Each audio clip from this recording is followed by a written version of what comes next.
Hello students. तो मैं आप लोगों के साथ में डिस्कस करूंगी स्टेमन के बारे में।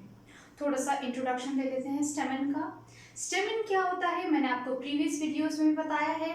स्टेमन एक्चुअली एंजियोस्पर्मिक प्लांट्स के स्पोरोफाइट का पार्ट होता है और ये फ्लावर के अंदर प्रेजेंट होता है। स्टेमन को मैंने क्या नाम दिया था? Reproductive organ, right. फ्लावर में दो टाइप के रिप्रोडक्टिव ऑर्गन्स पाए जाते हैं, एक मेल रिप्रोडक्टिव ऑर्गन जिसमें मेल गैमेट का फॉर्मेशन होगा और एक फीमेल रिप्रोडक्टिव ऑर्गन जिसके अंदर फीमेल गैमेट का फॉर्मेशन होगा। तो स्टेमन जो होता है, स्टेमन फ्लावर का मेल रिप्रोडक्टिव ऑर्गन होता है और स्टेमन के अंदर ही मेल गैमेट का फॉर्मेशन होगा। तो आज इस वीडियो में मैं आप लोगों को स्टेमन के बारे में और स्टेमन की डिटेल्स दूंगी। चलिए स्टार्ट करते हैं। स्टेमन को सबसे पहले सबसे इंपॉर्टेंट वर्ड, जैसे ही आपके दिमाग में स्टेमन आए, आप पढ़ें या देखें, तो स्टेमन वर्ड जैसे ही आप सुनते या पढ़ते हैं तो सबसे पहला पॉइंट जो आपके दिमाग में स्टेमन को सुनते ही या देखते ही आना चाहिए वो क्या है? स्टेमन एक मेल रिप्रोडक्टिव ऑर्गन है। सबसे इंपॉर्टेंट लाइन। आपके कई सारे क्वेश्चन जो होंगे स्टेमन से रिलेटेड या और भी इंटरकनेक्टेड क्वेश्चन इस पॉइंट से हमेशा सॉल्व होंगे। तो आपको स्टेमन के बारे में ये लाइन कभी नहीं भूलनी है कि स्टेमन फ्लावर का हिस्सा होता है और फ्लावर के अंदर ये मेल पार्ट को रिप्रेजेंट करता है एंड स्टेमन जो होता है वो मेल रिप्रोडक्टिव ऑर्गन होता है।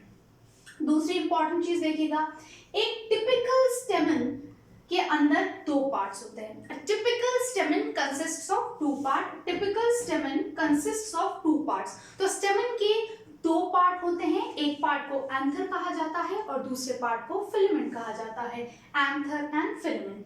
अब यहाँ मैंने आपको दो डायग्राम्स बना के शो कर रखे हैं। ये डायग्राम्स एनसीईआरटी के अंदर इसी चैप्टर के अंदर दे रखे हैं। तो चलिए मैं अब आपके साथ में डिस्कस करूंगी ये दो डायग्राम्स किसके हैं और एग्जैक्टली इनमें क्या डिटेल्स आपको दे रखी है। एक एक डायग्राम की डिटेल्स में बहुत अच्छे तरीके से आप लोगों के साथ में डिस्कस करूंगी।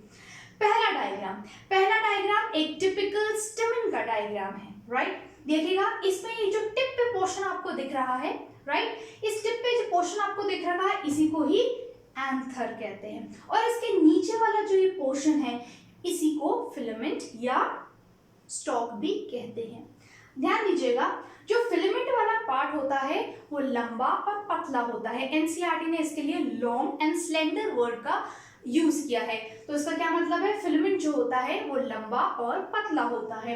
वहीं एंथर की बात करें तो एंथर क्या? Terminal position. टर्मिनल देखिए दो कैरेक्टरिस्टिक्स आपको एंथर के बारे में बता रखी है। एक तो क्या? एंथर टर्मिनल होता है, यानी एंथर स्टेमन का वो हिस्सा है जो एंड पे मौजूद है। तो आप अगर इस डायग्राम को देखें तो आपको एंड पे क्या दिख रहा है? आपको एंड पे दिखेगा एंथर। ये वाला जो पोर्शन होता है ये भी आप डायग्राम देखिए आप लोगों को लग सकता है कि ये भी एंड है, बट ये एंड एग्जैक्टली नहीं होता। ये नीचे जो फ्लावर जो रिसेप्टिकल और पेडंकल मौजूद होते हैं फ्लावर के अंदर उस पे जाकर ये अटैच होता है। तो फ्री एंड की बात करूं तो फ्री एंड की अगर बात करें तो फ्री एंड पे कौन मौजूद होता है? एंथर। तो एंथर टर्मिनल होता है पोजीशन में। और दूसरी सबसे इंपॉर्टेंट बात, एंथर अपने आप में बाइलोब्ड होता है, यानी एक एंथर के अंदर दो लोब्स पाई जाती है। अच्छा, ये जो कैरेक्टरिस्टिक है एंथर की बाइलोब्ड होने की, ये टिपिकल एंजियोस्पर्मिक प्लांट में पाए जाने वाले टिपिकल एंजियोस्पर्मिक फ्लावर की कैरेक्टरिस्टिक है, राइट। यानी कि मैक्सिमम या जनरली जो एंजियोस्पर्म्स होते हैं उनमें जो फूल बनते हैं उनके अंदर या जो फ्लावर बनते हैं उनके अंदर जो स्टेमन्स होते हैं जनरली उन स्टेमन्स के जो एंथर होते हैं उनमें दो लोब्स होते हैं। यानी कि जनरली एंजियोस्पर्मिक प्लांट्स के जो फ्लावर्स हैं उन फ्लावर्स के स्टेमन्स के अंदर पाए जाने वाले एंथर बाइलोब्ड होते हैं, यानी कि उनमें दो लोब्स मौजूद होते हैं। ध्यान रखिएगा इस पॉइंट को। इस लोब्स के बारे में और डिस्कशन करेंगे, उससे पहले मैं ये चाहती हूँ कि आप इस डायग्राम पे फोकस करें। ये डायग्राम किसका है? ध्यान दीजिएगा, it's a 3D cut section of anther. इसका क्या मतलब है? एंथर का 3D स्ट्रक्चर है और एंथर को काट कर देखें तो कैसा दिखता है वही आपको इस डायग्राम में दिखाएगा। ये भी एनसीईआरटी का डायग्राम है, ध्यान से सुनिएगा। देखिए ये जो एंथर है, इस एंथर को अगर आप इस तरीके से, अगर ये एंथर है तो इस एंथर को अगर आप इस तरीके से काट दें, राइट, इसका अगर आप ट्रांसवर्स सेक्शन ले तो ये एंथर का यहाँ पे टीएस सेक्शन यानी ट्रांसवर्स सेक्शन दिखा रखा है यहाँ से काटने पर, राइट। इसको ऐसे देखें, अगर यहाँ से इसे काट दिया जाए तो आपको कैसा दिखेगा, ऊपर से खुल जाएगा, तो एग्जैक्टली ऐसा नजर आता है। ये 3D स्ट्रक्चर है किसका, एंथर का।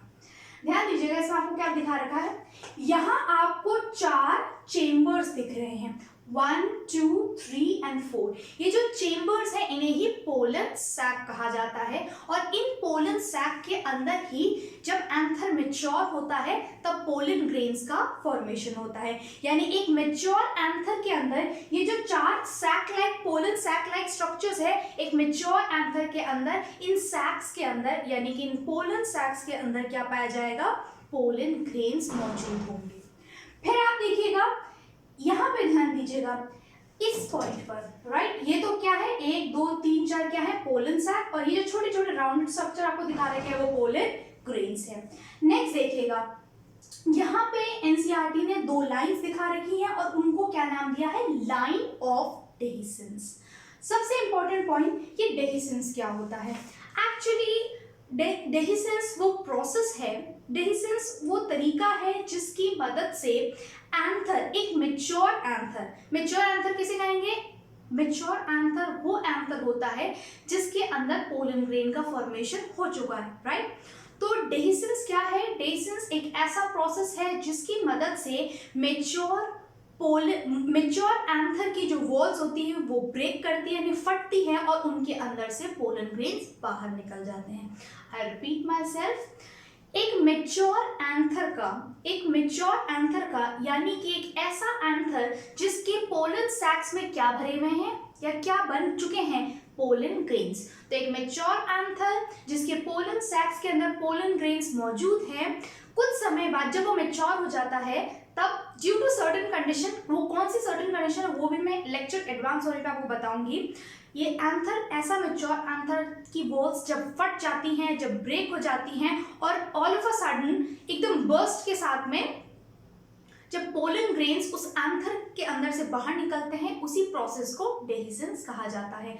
और नॉट टू फॉरगेट, अगर डेहिसेंस नहीं होगा यानी कि मैच्योर एंथर की वॉल्स अगर फटेंगी ही नहीं तो उनमें से पोलन ग्रेन्स बाहर निकलेंगे ही नहीं, और अगर पोलन ग्रेन्स बाहर ही नहीं निकलेंगे तो उनका पॉलिनेशन किसी भी टाइप का पॉलिनेटिंग एजेंट नहीं कर पाएगा। तो पॉलिनेशन होने के लिए एंथर का डेहिसेंस होना यानी एंथर की वॉल्स का फटना और पोलन ग्रेन्स का बाहर निकलना बेहद जरूरी है, ठीक है।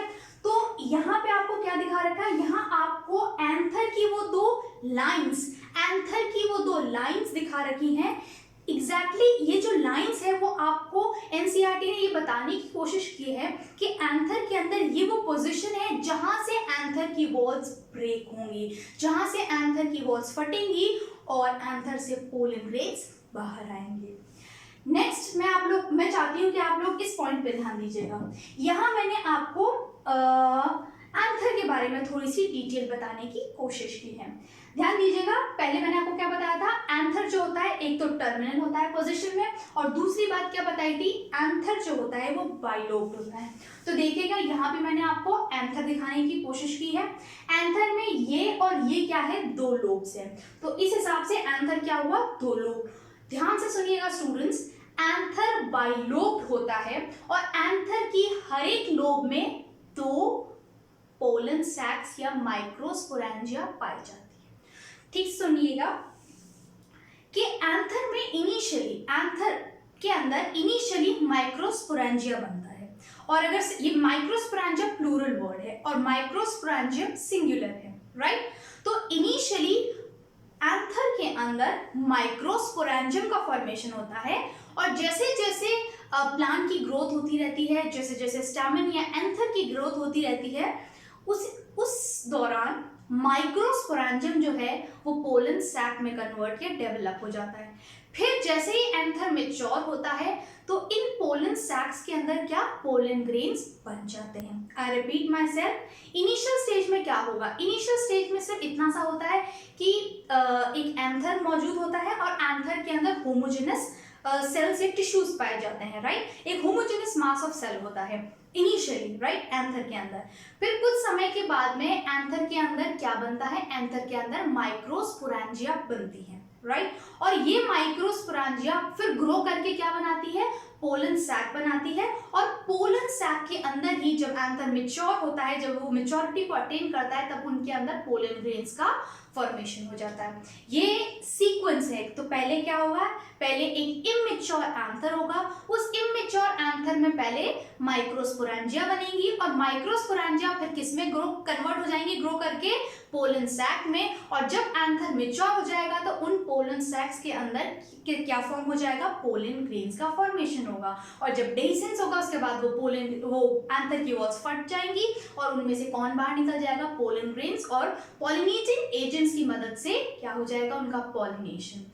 ठीक से सुनिएगा, ये जो एंथर है ये क्या है, बाइलोब्ड है, यानी कि दो लोब्स मौजूद हैं और एंथर की हर एक लोब में 2 माइक्रोस्पोरेंजिया पाई जाती है। तो ओवरऑल 2 लोब्स है और एक लोब में अगर 2 माइक्रोस्पोरेंजिया है, इसका मतलब ओवरऑल एक टिपिकल एंजियोस्पर्मिक एंथर के अंदर एक टिपिकल मतलब जनरल, राइट, एक टिपिकल या जनरल एंजियोस्पर्मिक एंथर के अंदर 4 माइक्रोस्पोरेंजिया फॉर्म होती है या मौजूद होती है, या यूं कह सकते हैं कि 4 पोलन चेंबर्स या पोलन सैक्स मौजूद होते हैं। ठीक है, देखिएगा ये 2 लोब्स मैंने आपको बता रखे हैं और हर एक लोब देखिएगा, हर एक लोब के अंदर 2 माइक्रोस्पोरेंजिया है। और इसका मतलब 2 लोब्स में कितनी हुई, 4, ये 1 2 3 4, यानी ये 4 माइक्रोस्पोरेंजिया या पोलन सैक मौजूद होती हैं एक टिपिकल एंजियोस्पर्मिक एंथर में।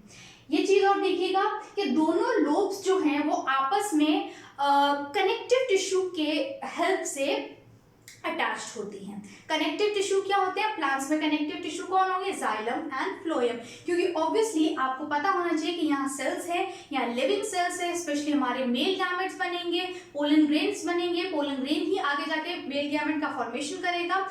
तो इसका मतलब यहाँ रहने वाले जो लिविंग सेल्स है, टिश्यू है, इनको न्यूट्रिशन पहुंचना, पानी यानी वाटर पहुंचना भी जरूरी है। तो कनेक्टिव टिश्यू की मदद से इनको न्यूट्रिशन और वाटर की रिक्वायरमेंट इनकी पूरी की जाएगी। तो इन दोनों लोब्स के बीच में कनेक्टिव टिश्यू मौजूद होते हैं और हर एक लोब जो है 2 पोलन सैक या माइक्रोस्पोरेंजिया को पोसेस करता है।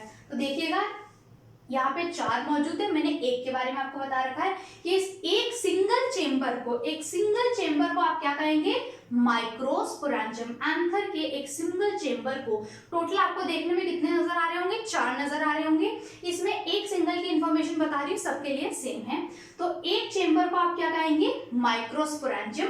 कुछ समय बाद ये माइक्रोस्पोरेंजियम ग्रो करके किसमें कन्वर्ट हो जाता है, पोलन सैक में। फिर ये पोलन सैक या पोलन चेंबर कह सकते हो।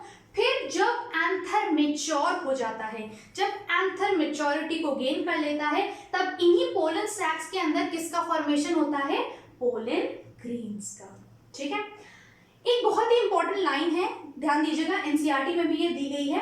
अ मैच्योर एंथर हैज 4 माइक्रोस्पोरेंजिया या pollen sac, therefore Ka means known as tetrasporangiate. इसका क्या मतलब है, एक मैच्योर एंथर के अंदर 4 माइक्रोस्पोरेंजिया प्रेजेंट होती है, या यूं कहें कि 4 पोलन सैक्स मौजूद होते हैं और इसी वजह से उस पर्टिकुलर एंथर को टेट्रास्पोरेंजिएट कहा जाता है। अगर इस वर्ड को ब्रेक करें तो टेट्रा मींस 4 और स्पोरेंजिएट वर्ड किससे लिंक है, स्पोरेंजिया से। तो टेट्रास्पोरेंजिएट एंथर मतलब एक ऐसा एंथर जिसके अंदर मौजूद है 4 माइक्रोस्पोरेंजिया या 4 पोलन सैक। आई होप आपको ये डिटेल्स एंथर के बारे में क्लियर हुई हो। अब नेक्स्ट वीडियो में मैं आपको एंथर का अंदर से एनाटॉमिकल स्ट्रक्चर समझाऊंगी। एंथर एक्चुअली में 4 वॉल से मिलकर बनता है। वो 4 वॉल्स कौन सी हैं, उनके टिश्यूज कौन से हैं, उन वॉल्स का फंक्शन क्या है, ये सारी डिटेल मैं आपको नेक्स्ट लेक्चर में कवर करूंगी। Thank you.